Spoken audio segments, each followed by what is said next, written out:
Bonjour et bienvenue sur Afrivive. Dans les profondeurs tourmentées de l'Est de la République démocratique du Congo, RDC, un conflit persistant déchire des vies et des communautés. Au cœur de cette tragédie se trouve le mouvement du 23 mars, M23, un groupe rebelle dont la résurgence récente a ravivé les flammes d'une guerre qui semblait s'éteindre. Mais derrière les affrontements armés et les déplacements massifs de population, une vérité dérangeante émerge des rapports des Nations Unies. L'ombre du Rwanda et de son président, Paul Kagame, plane lourdement sur les opérations du M23. Ce rapport journalistique se propose de décrypter les révélations explosives de l'ONU, d'analyser les implications de ce soutien présumé et de mettre en lumière les enjeux géopolitiques d'une région en proie à une instabilité chronique. Le M23, composé majoritairement d'ethnies Tutsi, n'est pas un nouveau venu sur la scène congolaise. Après une première rébellion en 2012 à 2013, qui s'était soldée par un accord de paix et le désarmement de ses combattants, le groupe a refait surface fin 2021. Depuis, son avancée a été fulgurante, prenant le contrôle de vastes territoires dans les provinces du Nord et du Sud Kivu. Des villes stratégiques comme Goma, Bukavu, Minova et Uvira sont tombées les unes après les autres, semant la panique et provoquant des déplacements massifs de population. Cette résurgence s'est accompagnée d'une sophistication militaire notable. Les rapports de l'ONU décrivent un entraînement rigoureux des recrues du M23, incluant des cours de théorie, d'idéologie, de tactique de guerre et de combat en brousse. Des officiers rwandais auraient été présents lors de ces formations, témoignant d'un niveau de soutien et d'organisation bien au-delà des capacités d'un simple groupe rebelle. Les Nations Unies, à travers leur groupe d'experts, ont accumulé des preuves accablantes concernant l'implication du Rwanda dans le conflit.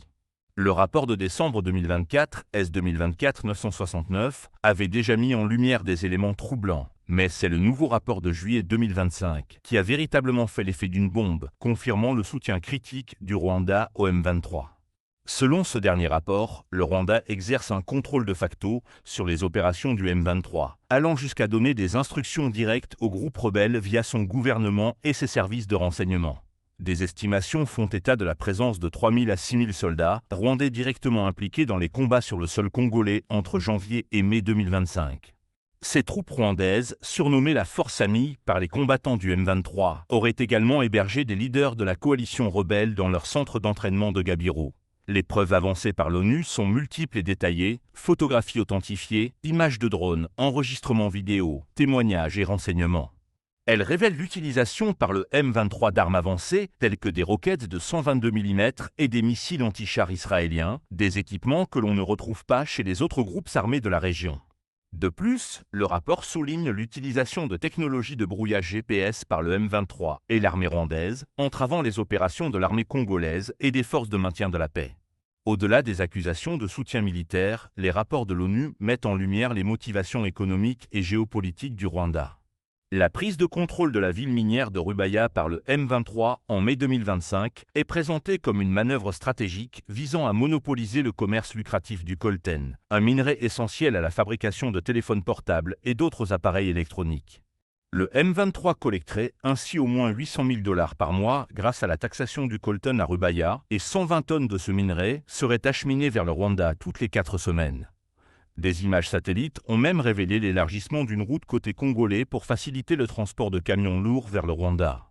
Cette mainmise sur les ressources minières de l'Est de la RDC permettrait au Rwanda de sécuriser son accès à des zones riches et fertiles, tout en affaiblissant les FDLR, un groupe rebelle hutu que Paul Kagame considère comme une menace existentielle depuis le génocide de 1994. En exerçant un contrôle sur le M23, le Rwanda gagnerait également une influence politique considérable dans la région, comme en témoigne la destitution de chefs coutumiers par le M23 Rwanda dans les territoires de Nyiragongo et Rutshuru. Face à ces révélations, la communauté internationale a réagi avec une condamnation unanime. Le Conseil de sécurité de l'ONU a adopté une résolution le 21 février 2025, exigeant le retrait immédiat du M23 et des forces rwandaises. Les États-Unis ont imposé des sanctions financières à James Kabarebe, ancien ministre rwandais de la Défense, accusé de soutenir militairement le M23. La France, l'Union européenne et d'autres pays occidentaux ont également condamné le soutien du Rwanda au groupe rebelle. La RDC, quant à elle, a rompu ses relations diplomatiques avec le Rwanda. Malgré un accord de paix préliminaire signé le 24 juillet 2025 entre la RDC et le M23, incluant une disposition de cessez-le-feu formel, la situation reste fragile. Paul Kagame continue de rejeter les rapports de l'ONU, les qualifiant de problèmes imaginaires et insistant sur la nécessité de s'attaquer au FDLR. La communauté d'Afrique de l'Est tente une médiation, mais la méfiance persiste entre les parties prenantes.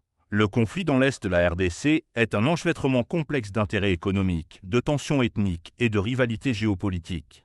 Les rapports de l'ONU ont levé le voile sur une réalité dérangeante, le rôle central du Rwanda dans la déstabilisation de la région. L'avenir de la RDC et de ses populations dépendra de la capacité de la communauté internationale à faire pression sur toutes les parties pour un respect durable de la paix et de la souveraineté territoriale. Le monde a les yeux rivés sur cette région, espérant que la lumière des faits puisse enfin dissiper les ombres de la guerre. Pour rester informé des développements de cette situation complexe et soutenir les efforts de paix dans la région, nous vous invitons à partager ce rapport pour sensibiliser votre entourage à la crise en RDC. Suivre les organisations humanitaires et les agences des Nations Unies qui œuvrent sur le terrain, pour qu'ils fassent pression en faveur d'une résolution pacifique et durable du conflit.